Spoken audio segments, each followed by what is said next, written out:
our youth can connect with the soil.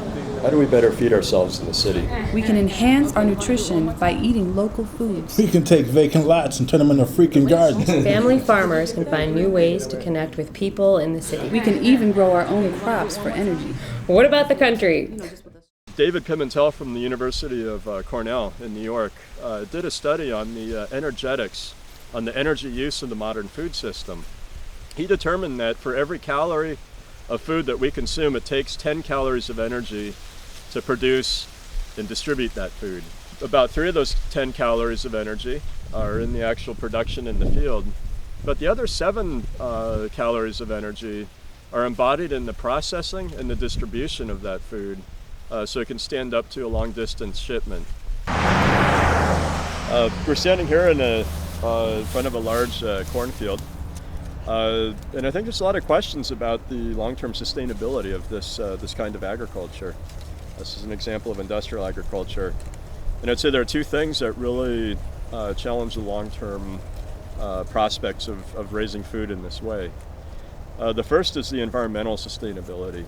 There's a lot of energy that goes into this, but in addition, a lot of the chemical nutrients and pesticides that get placed on the field here end up in our rivers and ultimately in Lake Erie.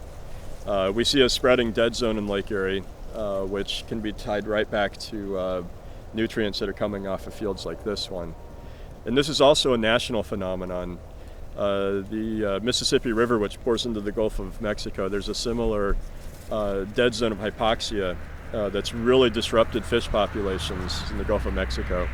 And that dead zone in the Gulf of Mexico can be traced right back to all of the agriculture and corn and soybean production taking place in the Midwest. In addition to Lake Erie being declared a dead lake, we had the Cuyahoga River in Cleveland that caught on fire. So Northeast Ohio really brought to the public attention some really serious consequences of environmental pollution. Since that time, the lake conditions have really improved quite a bit. We don't see the major fish die-offs that we did, in the 70s. Some of the ecological conditions have returned. However, 2 of the main contributors to this dead zone are nutrients, fertilizers, running off of agricultural fields, nutrients coming from livestock, as well as fertilizers, chemical fertilizers that people apply in their lawns in urban areas. And I think as we think about Northeast Ohio's long-term future, we really need to think about how these impacts are affecting what is one of our greatest natural resources.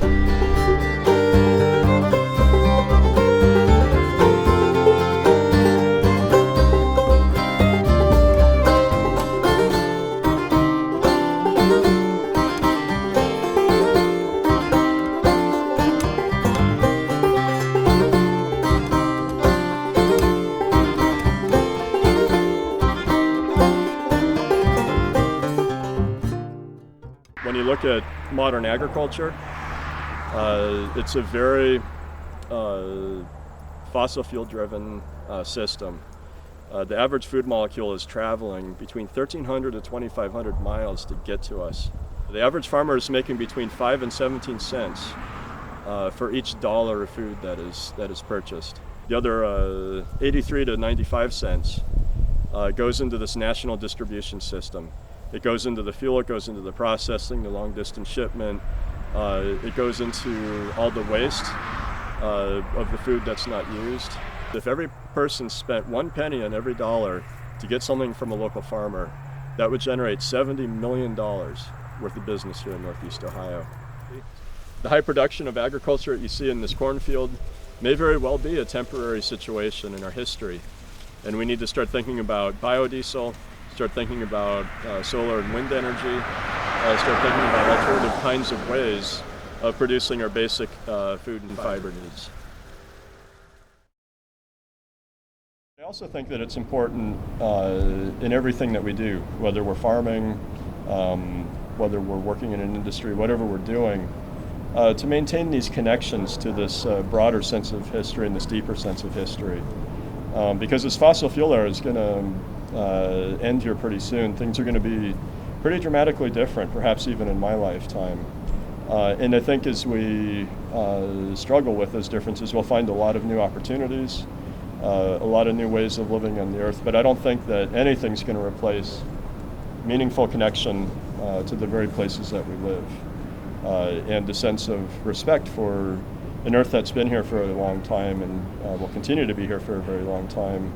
But I think our question as humans is what we do while we're here to maintain this wonderful place that we inhabit.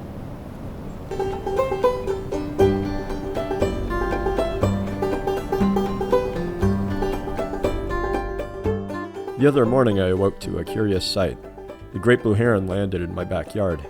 With the sudden motion, its wings unfurled and flapped, and it leapt into the sky, gone almost as quickly as it arrived. In a dream that night, I became a heron. I flew past an old gas station, once abandoned, that now sells vegetable oil for fuel. Behind the gas station, I caught a glimpse of a stack of old tires full of soil. A limp sunflower poured over the side of the tires. Suddenly, I felt a strange spinning sensation. My vision became blurry as I felt myself rush through the sky. I passed quickly through a narrow door and into a lush greenhouse. I strolled out of the greenhouse and into an open field. A patch of marigolds grew in front of me. At the end of a gravel road, I could see a woman and her daughter picking flowers in front of a grape trellis. The little girl wandered away from the flowers and paused to watch chickens pecking away at their feed dish. A man planted a young pawpaw sapling in an orchard just past the chickens. I came across a wild honeycomb inside an old wooden box. It was covered with bees. The buzzing grew in intensity until I realized that my alarm clock was going off. In my sleep, I turned off my alarm. I kept flying around the farm and came across a small wetland which writhed with life. Frogs, toads, small turtles. Delicious. I never awoke from that dream.